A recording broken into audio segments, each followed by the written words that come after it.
All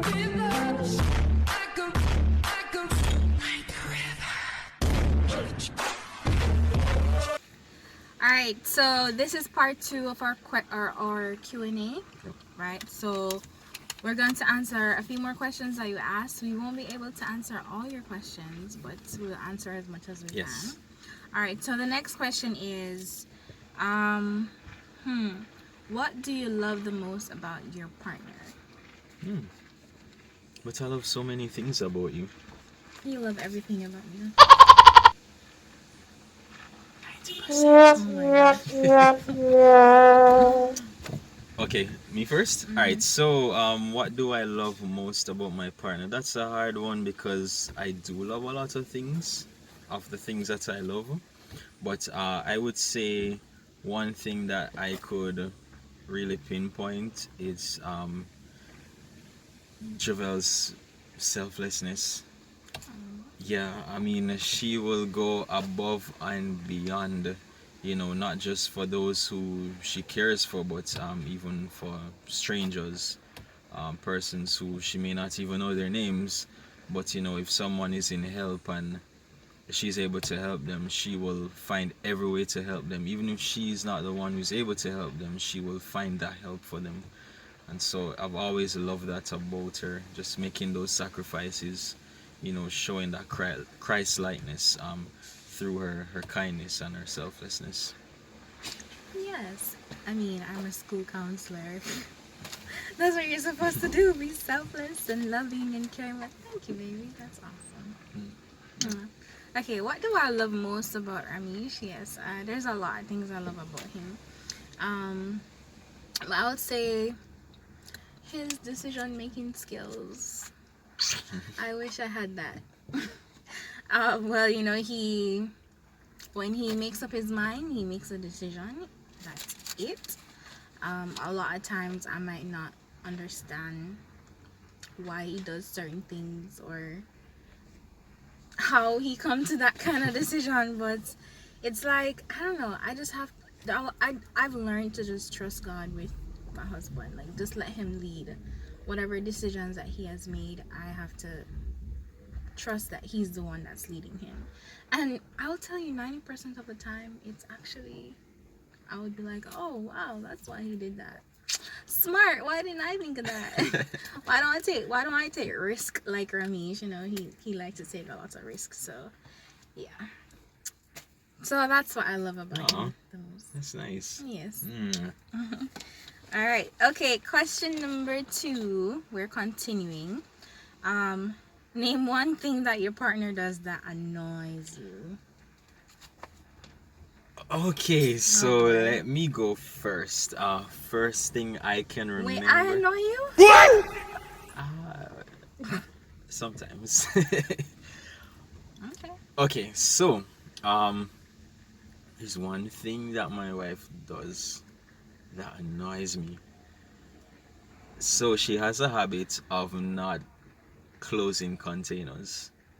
Yes, it's very simple, but yeah. So if I'm going into the kitchen and I just want to whip up something nice, uh, wow, just the seasoning, it's not closed. I'm literally picking up the bottle and everything is just spilling. He's You know, clumsy. whether it's the soy sauce, the seasoning, the ketchup, she will just use them and just not close the lid. No, it's not everything. It's just a few stuff. I'll be lazy to close. But Yeah. So sometimes I will say something. There are times I just let it pass because I'm like, hey, if I say something to her, it's still gonna happen. So how do I live with this? So yeah, it annoys me, but I've learned to live with it. Interesting. Okay, well, I would say for me, my husband has a addiction to my fingers. See these fingers? My fingernails especially. It's like a comfort zone for him. He likes to play with them and pick them and just messing with my fingers, and it annoys me because sometimes it hurts. Sometimes he'll be picking on my nails, and it really hurts sometimes. And then it gets annoying because I'm watching TV and then he grabs my fingers or something. I'm eating my dinner and he grabbed my fingers. And I'm like, oh my gosh, leave my fingers alone. But I guess they're cute. Yeah, I don't know why I do it. I just find it very comforting.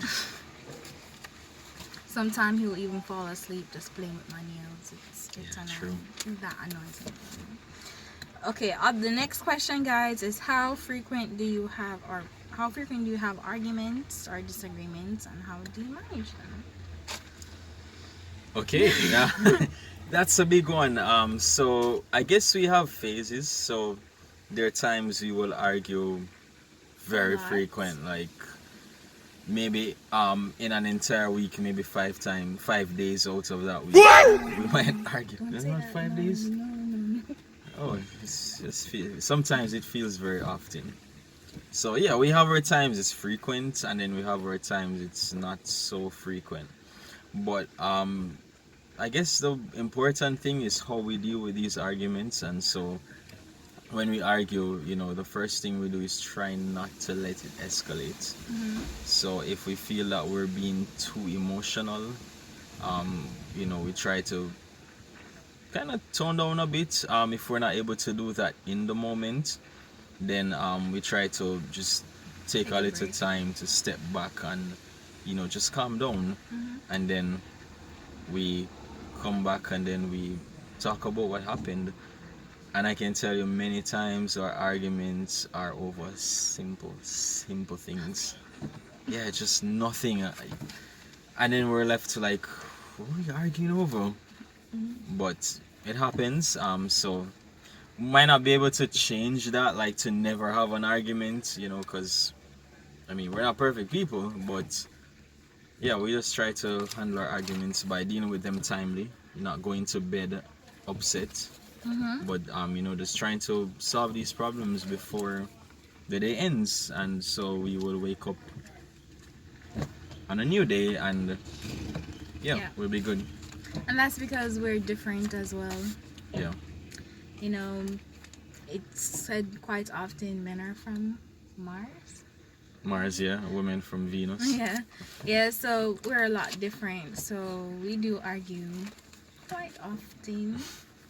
Yes, but we work it out. Yeah, we Yes, do. we do. In the end, we do. Yes, we do. Okay, another question that we have here. That was it? Oh no, who wear the pants in the relationship? Interesting. I thought I was the only one who wears pants. Oh no. No, I wear pants too. Yes, you do. I don't only wear skirts, I wear pants. Oh yeah, that's true. Okay, who wears the pants in the relationship? Yeah. Okay, you're saying me. Well, That's easy. It's really him. Yeah. yeah, I look at it this way, right? Yes, I believe that God has, called me as a husband to lead my family, to make those tough decisions. But at the same time, I think leading requires Partnership? partnership, consulting with each other. I am fully aware that I am not strong in every area. There are areas that I am weak in that my wife is strong in. So that any good leader would consult, So we talk about matters that we need to get done, and then we come to a decision as to how best to do it. If there are situations where we're dealing with persons publicly, I may be the spokesperson, I guess, for our family, but we have our own dynamic, that's just what works for us. We work together as a team. So it's not okay, I am greater than you or anything like that, but we just work together as a team. Right. And we both have strong personalities. So what we do is, well, for me, the Bible says that you should submit to your husband, not that he's taking control of you or you're just doing whatever he tells you to do, but let him have the last say. So, and trust his wisdom, whatever God tells him to do, trust his wisdom. So yeah. Yes, and husbands are told to love their wives as Christ loved the church. And so, loving my wife includes, just communicating with her, doing what is best for her. And that means, in order to know what's best for her, also want to listen, also want to know what's on her heart. I want to be able to have that intimate connection. And so, love is not simply a feeling, love is an action. Right. And so, that's something that we strive to do every day as men. And so, I love my wife by communicating, listening, hearing your heart, Yeah. and not just doing things for the sake of it or what I feel is good for you, but also taking into consideration how you're feeling. Mm.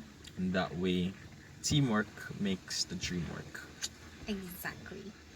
So thank you guys. I hope you learned a lot about us. A lot of persons have been asking, you know, how a relationship, asking a lot of questions about our relationship, and we just want to share these things with you. So I hope you learned a lot about from Ish and I. So Yes, so it was fun sharing with you, and until next time, continue working on your relationships, continue being patient, forgiving, despite the flaws and the annoyances, whatever may come up. Always try to work together as a team, listen to each other, and hey, teamwork makes the dream work, and with God at the center, then there's nothing you cannot overcome. So until next time, we are the Livermores for forevermore.